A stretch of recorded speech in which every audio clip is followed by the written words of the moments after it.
सूर्य की अहम जानकारियों को जुटाने के लिए भारत की तरफ से भेजे गए आदित्य L1 को एक और कामयाबी मिली है।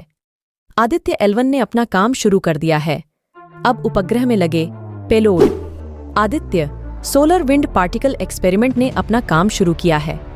वह पायलट ने क्या कार्य किया है और आदित्य L1 किस प्रकार अपने सफलता के नजदीक होता जा रहा है, जानेंगे यह पूरी खबर। लेकिन इससे पहले आपसे छोटी सी रिक्वेस्ट है कि पूर्ण जानकारी के लिए वीडियो को अंत तक जरूर देखें और यदि आप चैनल पर नए आए हो तो चैनल को सब्सक्राइब करके बेल आइकन ऑन कर ले ताकि आने वाला प्रत्येक वीडियो आपके पास आसानी से पहुंच जाए। दोस्तों, इसरो ने बताया कि यह पेलोड सामान्य रूप से काम कर रहा है। इसरो ने शनिवार को यह जानकारी दी। दरअसल इसरो ने एक्स प्लेटफॉर्म पर बताया कि आदित्य L1 के solar wind ion spectrometer Aditya solar wind particle experiment payload का दूसरा उपकरण चालू है। स्विस एक लो एनर्जी स्पेक्ट्रोमीटर है जिसकी मदद से सूर्य की हवा में मौजूद प्रोटॉन और अल्फा पार्टिकल्स को मापा जाएगा। अगर बात करें कि सोलर विंड आयन स्पेक्ट्रोमीटर क्या है तो आपको बता दें कि Aditya solar wind particle experiment में दो सब पैलेस हैं। पहला स्विस यानी कि सोलर विंड आयन स्पेक्ट्रोमीटर जो कम ऊर्जा वाला स्पेक्ट्रोमीटर है जो अब चालू हुआ है।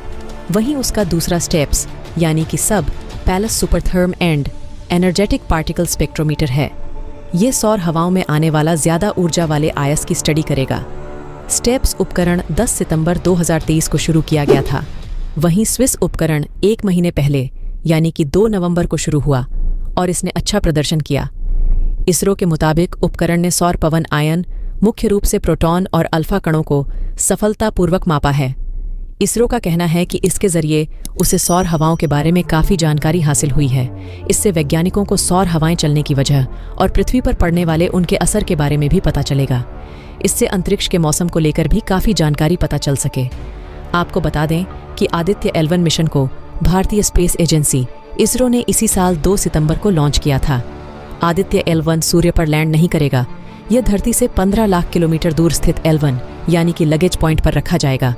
इस पॉइंट से सूर्य की दूरी 14.8 किमी दूर है। इसी पॉइंट से आदित्य L1 सूर्य की स्टडी करेगा। इसरो का यह मिशन करीब 4 महीने में पूरा हो पाएगा। इसरो के इस मिशन में कई प्लट हैं। इसमें plasma analyser, package for Aditya visible line, emission coronagraph, solar ultraviolet imaging telescope, solar low energy X-ray spectrometer, high energy L1 on orbit X-ray spectrometer, Aditya solar wind particle experiment और advance tri axial high resolution digital magnetometer शामिल है। इसके अंतर्गत Aditya L1 में लगे यह सभी उपकरण आदित्य L1 को काफी मजबूत बनाती हैं। इससे यह साबित होता है कि आदित्य L1 जल्द ही अमेरिका के सोलर प्रोब की तरह ही अपना परचम विश्व में लहराएगा और सूर्य के कई रहस्यमयी बातों को उजागर करेगा।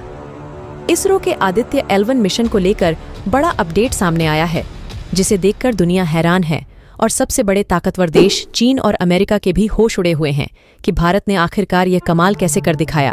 क्या है इसरो ने जब अपनी ताकत का परिचय दिया है, दुनिया दांतों तले उंगली दबाने पर मजबूर रही है और एक समय ऐसा आया कि भारत का लोहा दुनिया मानने लगी और दुनिया से भारत को सलामी मिलने लगी, जिसका नतीजा यह है कि एयरस्पेस के बाजार में अमेरिका, फ्रांस और रूस का दबदबा था, उसको भारत ने तोड़ दिया और अपनी मौजूदगी को दर्ज कराकर दुनिया को हिलाकर रख दिया।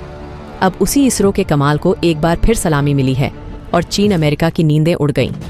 जी हाँ, और इस बड़ी खुशखबरी को खुद इसरो ने अपने solar wind ion spectrometer Aditya solar wind particles experiment payload का दूसरा उपकरण चालू है। लो एनर्जी स्पेक्ट्रोमीटर है जिसकी मदद से सूर्य की हवा में मौजूद प्रोटॉन और अल्फा पार्टिकल्स को मापा जाता है। अब हम बताते हैं कि यह होता क्या है। वैज्ञानिकों की माने तो Aditya solar wind particle experiment में 2 सब पेलोड्स होते हैं। पहला स्विस यानी सोलर विंड आयन स्पेक्ट्रोमीटर जो कम ऊर्जा वाला स्पेक्ट्रोमीटर होता है जो अब चालू हुआ है। वहीं इसका दूसरा sub payload suprathermal and energetic particle spectrometer है और ये सौर हवाओं में आने वाले ज्यादा ऊर्जा वाले आयस की स्टडी करेगा। तो आप समझ सकते हैं कि कैसे भारत के लिए यह बहुत बड़ी खुशखबरी सामने आई है। आपको बता दें कि आदित्य L1 मिशन को भारतीय स्पेस एजेंसी इसरो ने इसी साल 2 सितंबर को लॉन्च किया था। आदित्य L1 सूर्य पर लैंड नहीं करेगा। ये धरती से 15 लाख किलोमीटर दूर स्थित एलव यानी कि लैंग्वेज पॉइंट 1 पर जाएगा। इस पॉइंट से सूर्य की दूरी 14.85 लाख किमी दूर है। इसी पॉइंट से आदित्य एलव सूर्य की स्टडी करेगा। इसरो का यह मिशन करीब 4 महीने में पूरा हो पाएगा। इसरो के इस मिशन में कई पेलोड्स हैं। इसमें plasma analyser, package for Aditya visible line, emission coronagraph, solar ultraviolet, imaging telescope, solar low, energy X-ray spectrometer, high energy L1 on orbit, X-ray spectrometer, Aditya solar wind particle experiment and advance tri, axial high resolution, digital magnetometer शामिल है। तो आप समझ सकते हैं कि कैसे इसरो ने सुबह सुबह खुशी दे दी। इसके साथ ही एक बहुत बड़ा इम्पैक्ट ताकतवर देशों पर इसका पड़ा है, क्योंकि भारत ने भी अब वो मुकाम हासिल कर लिया है जो कुछ चुनिंदा देशों ने हासिल किया है। आप इस खबर पर क्या राय रखते हैं? अपनी राय हमें कमेंट कर जरूर बताइएगा और वीडियो को लाइक और शेयर अवश्य करें।